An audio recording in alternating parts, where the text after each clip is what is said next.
it or not, there's treasure to be found and money to be made from lands ravaged by forest fires. Pictures like these mean devastation to most of us.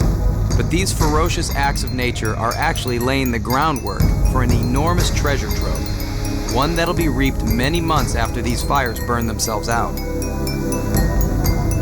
Here in the high-altitude forests of the Pacific Northwest, nature gives back what she takes away.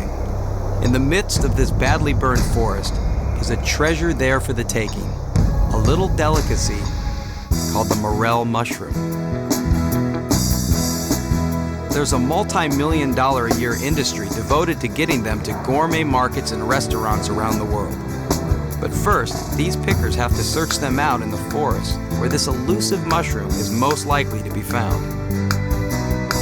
Every spring, treasure hunters spread out into the woods, intent on finding this small culinary treasure and turning it into cold, hard cash. This looks like a good place. I can smell them. It's only in these burn areas that this small but very tasty fungus thrives. Half or more of the trees usually survive a fire, and it's those trees that are important in terms of producing morels and other mushrooms that we find in the burn.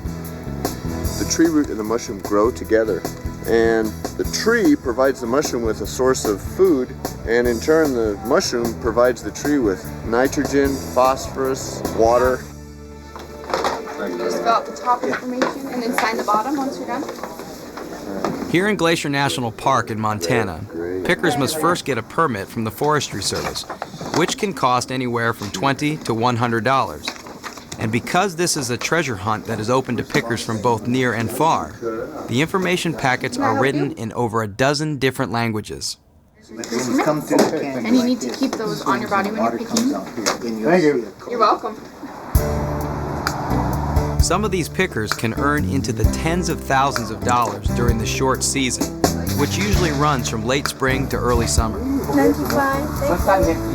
It's hard work, but once you get the hang of it, you make a lot of money off of it if the timing's right. Getting the hang of it is not always so easy. Finding a good spot means figuring out where the best picking might be. You can just go right up these roads here and head about into that area and walk a little bit. Then spending hours hunting through the forest and having a bit of luck thrown in too. Because spotting the small brown mushroom on the ground in the midst of all this turns out not to be so easy.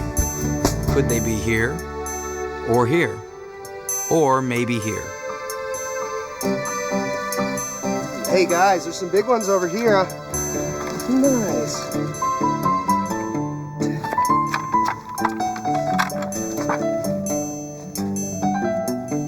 But finding the morel is not a walk in the park. The hunt is a serious business, so serious that many pickers will start their search up in the air before they take to the ground.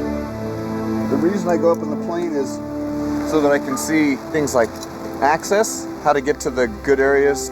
I can see which areas are good.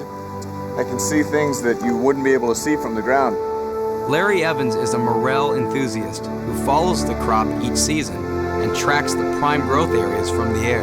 The best thing that you look for when you're looking in the burns, you look for that mosaic. You look for the margin between the black and the brown and the green, where you've got those living and dead elements of the forest coming together.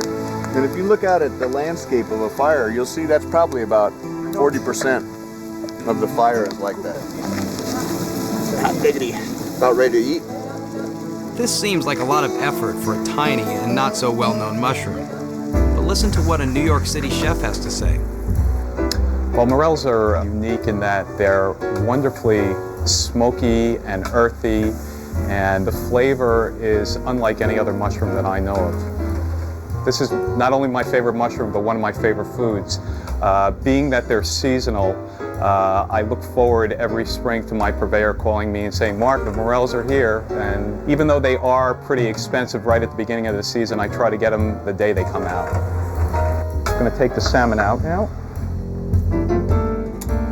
People are willing to pay for them because they know how good they are, so they're willing to pay for it. In fact, the morels can double the cost of this salmon fillet he's preparing. Which brings us back to the treasure hunting aspect of all of this. These mushrooms are expensive because there's only one way to get them: searching them out in these remote forests and picking them by hand. They can't be produced any other way. And the payoff can be huge, considering this is a treasure that's there for the taking. I've seen it years where there's been $300 a pound, and $1,000 for a basket that size. This season, with a large number of burn areas and a bumper crop of morels, prices at your local market will vary between $30 and $50 per pound. Here, at one of the many base camps, buying stations are where mushrooms are transformed into that ultimate treasure, cash. Late in the afternoon, the pickers start bringing them in. On a worst day, a guy would make at least 30 bucks. A lot of hard work for $30, but on a good day, a good picker could make several hundred. The lure of the buyer's cash has pickers living in campsites for weeks at a time. Some will follow the harvest north all the way into Canada, working until the supply of morels is completely exhausted. And the buyers, with their refrigeration trucks and ready cash, will follow the pickers, shipping out the harvest as fast as it comes in. Some of them will buy just a small amount every day, let's say 50 or 100 kilos, and they'll ship directly to restaurants. A bigger company is going to buy on the speculation. On a burn like this, each buyer is going to have $5,000 to $10,000 a day, if the price is about average. The buyers sort the mushrooms and prepare them for shipment, fresh to restaurants and gourmet markets the world over, where mid-season prices can triple what the pickers were paid back in Montana. We order usually, depending on what special we have on the menu, the beginning and the middle of the season will be going through 30 to 40 pounds a week. But if you miss the season for fresh morels, there's always the dried version, processed right here at the campsite in large portable dryers, like this one.